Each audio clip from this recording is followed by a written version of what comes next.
Hola amigos, muy buenas tardes, bienvenidos a este su programa Un Mundo Verde, y en ausencia de mi colega Alejandro Angulo, al cual le mandamos un extraordinario saludo, les doy la bienvenida a este programa especial de Neurona Ambiental, donde tenemos una invitada de lujo, estrella de esta sesión, y sobre todo porque vamos a trabajar en esta argumentación hoy sobre el acuerdo jurídicamente vinculante en el tema de plásticos. Así que le vamos a dar una cordial bienvenida a nuestra invitada el día de hoy, a la doctora Cristina Cortinas, experta en temas medioambientales, consultora ambiental y, por supuesto, madrina de Un Mundo Verde desde hace muchísimo tiempo. Doctora, muchas gracias por acompañarnos en esta tu casa. Y bueno, darte la bienvenida, y en este programa especial de Neurona Ambiental vamos a hablar específicamente de este acuerdo jurídicamente vinculante. Para ponernos en contexto y a todo nuestro auditorio,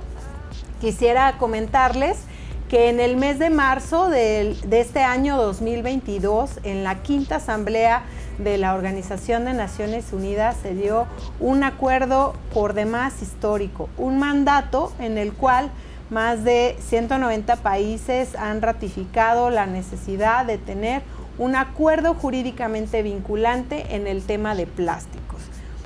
¿Cuáles son las implicaciones de poder tener un acuerdo jurídicamente vinculante para el año 2024? Pues esto implica para muchos países tener un tratado internacional en el tema de plásticos, y como bien sabemos, una norma internacional denominada Tratado Internacional se convierte en norma vinculante para el Estado mexicano al mismo nivel que nuestra Constitución. Y bueno, en estos días se trabajó en Uruguay específicamente esta reunión sobre este acuerdo jurídicamente vinculante, que les vamos a ir contando en el transcurso de nuestros programas más adelante, las resoluciones que se dieron en Uruguay a finales del mes de noviembre.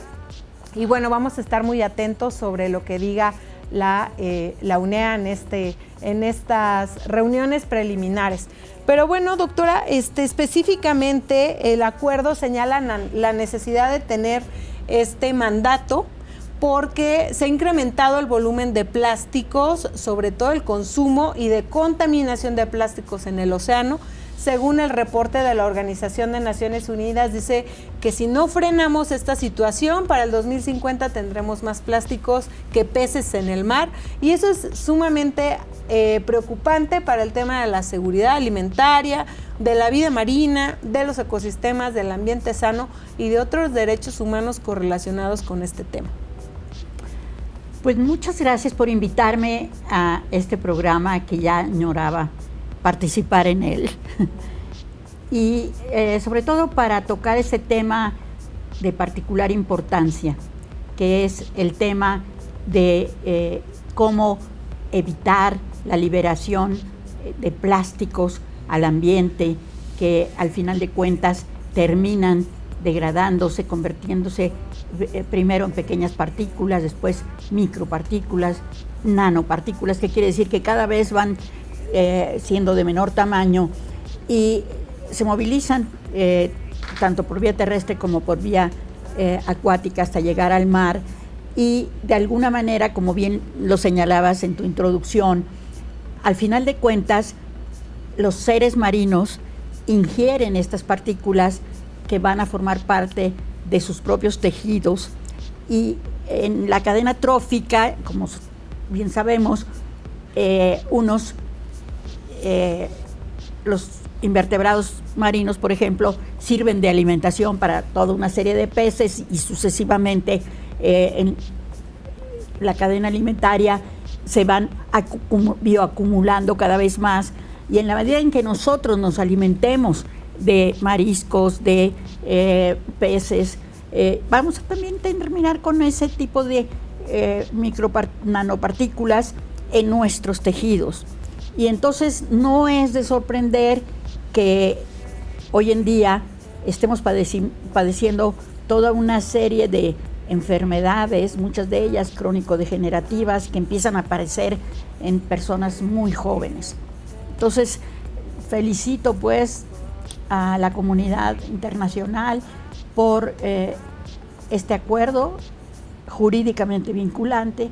porque ya hemos tenido acuerdos voluntarios, la verdad, la mayoría laxos y que no están conduciendo al fin último, que es vámonos a no liberar plásticos al ambiente. Doctora, diversas organizaciones a nivel nacional e internacional se han pronunciado y por supuesto celebraron este pronunciamiento para tener un acuerdo jurídicamente vinculante. Entre ellos la organización IPEN, que es una organización internacional que tiene como fin último y su objeto social prevenir el uso de tóxicos y sustancias, liberación de sustancias tóxicas al ambiente, y ha hecho un pronunciamiento muy importante sobre la importancia de este tratado jurídicamente vinculante que debe de considerar los daños a la salud por liberación de sustancias tóxicas en los plásticos que a su vez se incorporan a esta vida marina, a estos ecosistemas. ¿Qué podremos señalar sobre los retos que podría tener el acuerdo para incluir el principio de precaución y de prevención en relación a la liberación de las sustancias tóxicas? Bien, por supuesto que va a dar un impulso a un trabajo que en México hemos venido realizando desde hace más de un año, buscando algo que era sumamente anhelado por todos aquellos que hemos dedicado nuestra vida a tratar, como bien dices, de eliminar el uso de sustancias tóxicas que finalmente se liberan al ambiente y que terminamos exponiéndonos a ellas y provocan toda una serie de alteraciones no solo en la vida humana, sino también en los ecosistemas. Y tenemos justamente ya incluso un proyecto de ley de legislación general sobre las sustancias químicas que nos permitiría detener este fenómeno. Y este acuerdo vinculante yo espero que motive más a nuestras autoridades a seguir adelante con ese trabajo que se ha interrumpido, ¿no? Pero yo quisiera remarcar algo, ¿no? Nosotros en México, desde 2003, tenemos una legislación para la prevención y gestión integral de los residuos que previó el establecimiento de planes de manejo para toda una serie de materiales y productos postconsumo, entre los cuales se encuentran los plásticos. Y tenemos una norma oficial obligatoria publicada desde 2003 que establece todo un listado de plásticos, tanto los que se llaman plásticos de un solo uso y que muchos se utilizan para la conservación de los alimentos, para los alimentos para llevar, etcétera, pero también de los agroplásticos y de otra serie pues de plásticos que estamos utilizando. Y entonces por eso para nosotros es sumamente alentador que existe este acuerdo jurídicamente vinculante, porque esta norma no se ha cumplido. Y a mí me sorprendió que en el Senado se organizaran una serie de talleres sobre la economía circular de los plásticos para llegar a un acuerdo vinculante, un acuerdo sobre los plásticos voluntario, sumamente laxo, cuando teníamos ya una norma y que lo que había que exigir es a los sujetos regulados que la cumplieran. Entonces yo creo que en México estamos muy avanzados a ese respecto y damos la bienvenida a este acuerdo.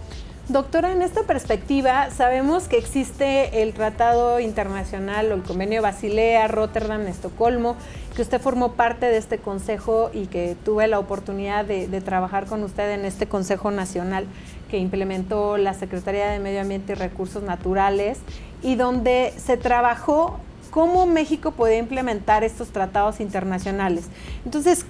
¿cómo podría complementar este tratado de plásticos a esos tratados ya existentes que regulan el acceso a la información, las sustancias químicas, y específicamente en uno de ellos se incorporó a los plásticos que estaban en el océano, ¿no?, con sustancias químicas? Bueno, es importante lo que estás mencionando, porque justamente tenemos tantos tratados que eran paralelos, cada uno con una meta que al final de cuentas estaba interrelacionada, y que por ello se creó un organismo secretarial, digamos, a nivel de las Naciones Unidas, para vincular todos esos tratados de manera que se crearan sinergias y se apoyaran unos en los otros. De manera que concretamente, que tiene que ver con los plásticos, pues viene a ser una pieza más de ese rompecabezas que hay que integrar. ¿Por qué? Porque en la fabricación, bueno, finalmente los plásticos están hechos de sustancias químicas, son polímeros, ¿no? Que están derivados de hidrocarburos. Hoy en día ya estamos fabricando sustitutos, ¿no? Que son biopolímeros, pero estos, en el proceso de reacción para que se constituyan los diferentes tipos de películas para fabricar los bienes de consumo, se utilizan una serie de sustancias tóxicas, los talatos, las sustancias retardantes de flama, sustancias que son interruptores endocrinos, de manera entonces que no podemos disociar, ¿no?, las políticas en relación a un tipo de materiales de las de otros. Yo creo que por eso la visión de la economía circular hoy en día es vámonos a cerrar el ciclo de vida de todos los materiales, en particular tratando de sustituir todas las sustancias tóxicas que entran en la composición de productos de consumo.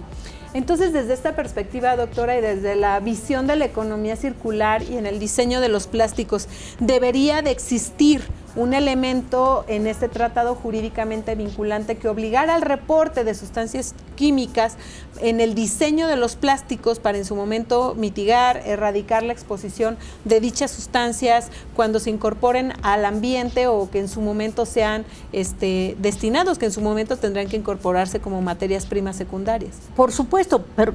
pero eso debería tener un fin de incentivar esa práctica, ¿no? Porque eso es lo que se está buscando hoy en día, tratar de no utilizar sustancias tóxicas en la fabricación de nuevos materiales, ¿no? Y a ese respecto quiero poner énfasis en algo que estamos insistiendo en México. Nosotros tenemos un instrumento en la política ambiental, el registro de emisiones y transferencia de contaminantes, que debiera ser un instrumento poderoso para evitar justamente que se utilicen insumos peligrosos para la fabricación de bienes,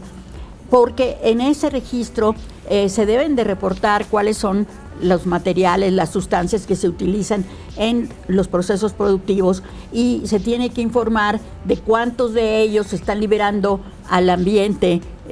vía emisiones a la atmósfera, cuántos se están transfiriendo al agua vía las descargas hacia los cuerpos de agua, o se están transfiriendo al suelo en forma de residuos sólidos que tienen contenido de materiales peligrosos. Entonces, la verdad, lo que yo sigo insistiendo es: ¿por qué no usamos los instrumentos que ya tenemos y que nos debieran permitir el fin último que estamos buscando, ¿no? Vámonos a evitar transferir al ambiente sustancias tóxicas y peligrosas. Desde un enfoque de ciclo de vida de los plásticos, doctora, ¿qué papel juega no solamente el productor o el consumidor, el distribuidor o comercializador, sino también el consumidor? Miren, me parece que es muy importante vincular justamente a toda la cadena de valor de cualquier tipo de productos, véase en este caso los plásticos, y el consumidor es uno de los eslabones de esa cadena. Entonces necesitamos consumidores informados, que conozcan y que entiendan lo que está sucediendo con la fabricación de bienes de consumo en los que entran en juego este tipo de sustancias peligrosas, porque el poder del consumidor es más fuerte que el de cualquier ley. Simplemente si un consumidor informado decide no consumir plásticos de un solo uso, veámoslo. Cuando los niños vieron esta imagen de la tortuga que tenía un popote atravesado y empezaron a decirle a sus padres que ya no se consumieran los popotes, ni siquiera hubo necesidad de prohibirlos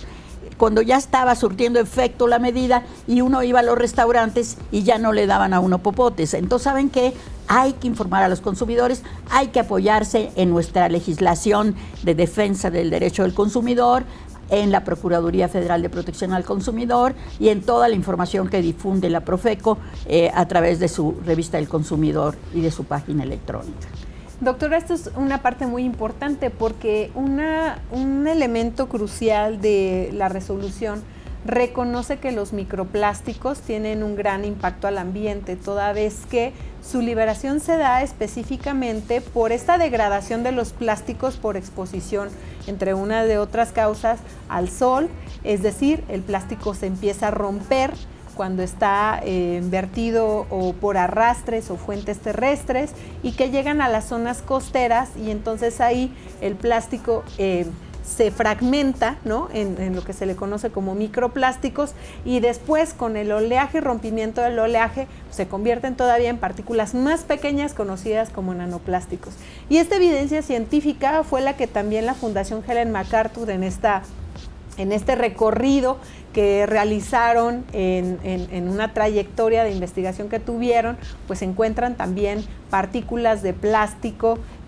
ya en el Antártico, y pues ahí hacen evidente que cómo es posible que estas partículas microplásticos y nanoplásticos fueran a dar hasta una región tan lejana. ¿Y cómo podríamos entonces, dado que los microplásticos forman una parte muy importante de la resolución, cómo podríamos nosotros prever en esta exposición que se arrastra de fuentes terrestres y que llega a zonas costeras, que podamos evitar que esos plásticos lleguen al océano? Bueno,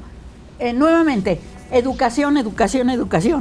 Información, comunicación, el dar acceso a datos duros e información que guíen a los tomadores de decisiones, a los consumidores, a los estudiosos, para saber qué hacer. Pero saben que hay que pasar a la acción ya. Siempre estamos dando fechas como el 2030 y el 2050.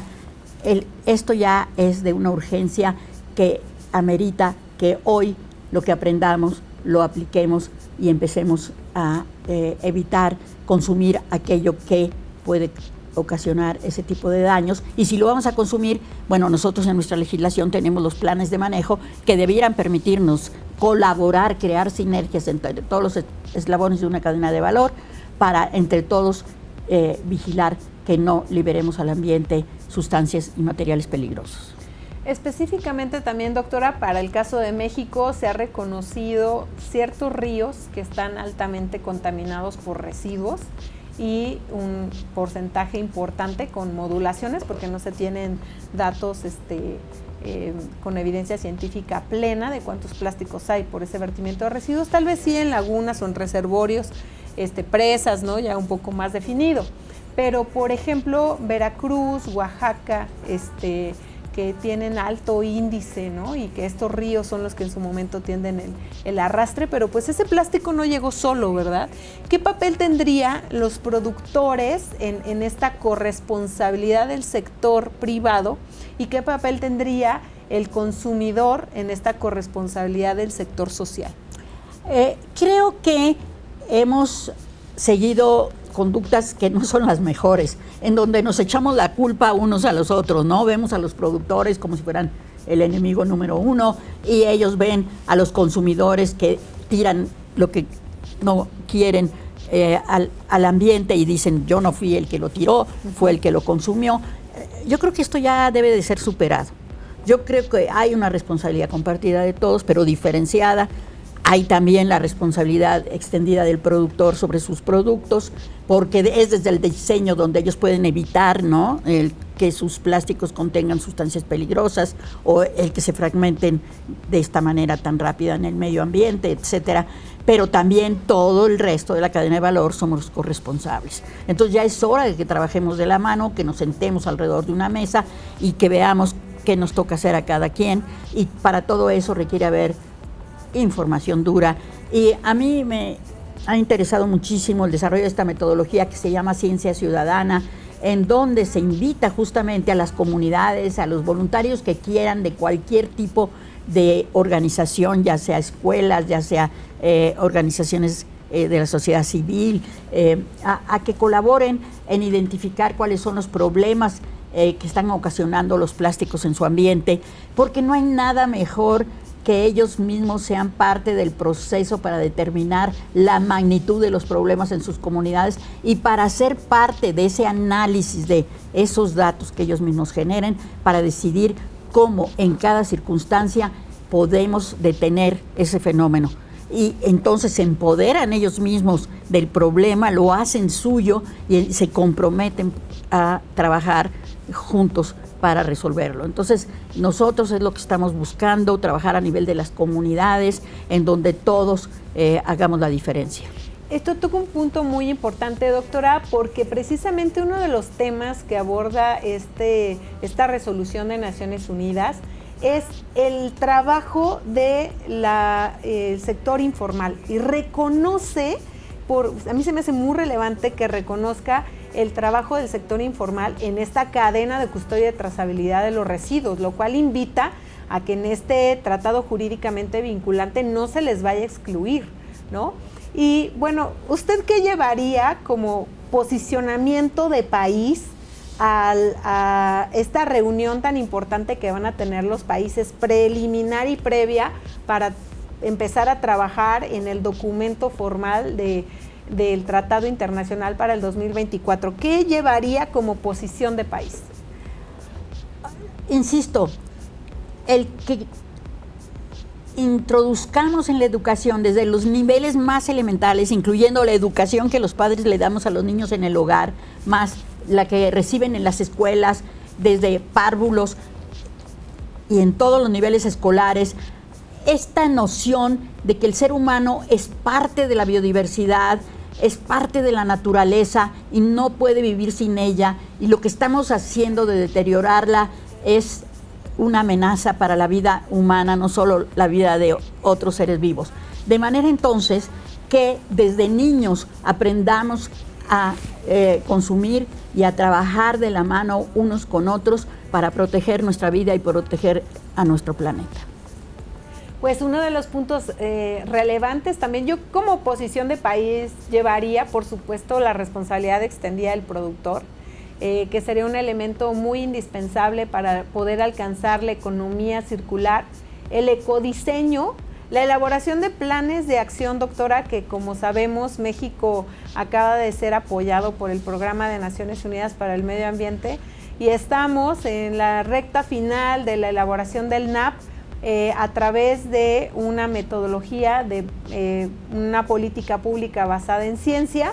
Es la primera vez después de 17 planes de acción que hay a nivel mundial, nacionales y subnacionales, que México puede llevar a esta reunión la elaboración de este NAP, que está por concluir próximamente en unas cuantas semanas. Y por supuesto que son los resultados de la línea base, ¿no? Yo creo que se necesita también una línea base en cada país para poder determinar la producción, la importación, los mecanismos de infraestructura. Creo que una de las debilidades que en su momento tiene México es la capacitación, que en su momento no puede ser sostenida. Cómo cambian de servidores públicos y se pierde esta línea de aprendizaje, esta curva de aprendizaje que no puede ser sostenida por los cambios de gobierno, y que en su momento pareciera que tendríamos que volver a empezar. Hay que garantizar que esa curva de aprendizaje sea en su momento sostenida y nos pueda llevar a un buen camino. Por supuesto, el tema que usted señala de la educación ambiental debería de ser, ¿no?, una práctica que en su momento se estipule a largo plazo y que garantice los derechos del consumidor. Y creo que uno de los puntos medulares serían estas cadenas de valor en relación al ciclo de vida de los plásticos que podrían implementarse nuevos modelos. Recordemos también, doctora, que en cada tratado internacional hay una bolsa de apoyo para los proyectos técnicos que en su momento puedan detonarse, así que hay que estar listos también para saber cuáles son esas líneas de acción que se van a detonar con este tratado jurídicamente vinculante. Pues no sé si quieras agregar algo más, doctora, en unos minutos. Yo quisiera completar lo que dijiste, porque está bien que defendamos nuestros derechos, pero también tenemos que cumplir nuestras responsabilidades. Entonces, en un Estado de Derecho necesitamos ambas cosas. Conocer cuáles son nuestras responsabilidades, cumplirlas y defender nuestros derechos. Por supuesto, a toda acción también una reacción, a toda obligación también le acompaña su derecho, y entre los dos hay que cumplirlos para poder lograr ser una sociedad circular, sostenible y por supuesto en pro y protección del medio ambiente sano. Bueno, pues se nos ha acabado el tiempo por el día de hoy. Le agradecemos mucho a la doctora Cristina Cortinas, invitada de honor siempre de Un Mundo Verde y de esta neurona que fue por demás extraordinaria. Le mandamos un saludo a usted, a su casa, a su corazón, a su familia y por supuesto a nuestro querido amigo Alejandro Angulo. Y bueno, ¿y usted ya reflexionó sobre el planeta?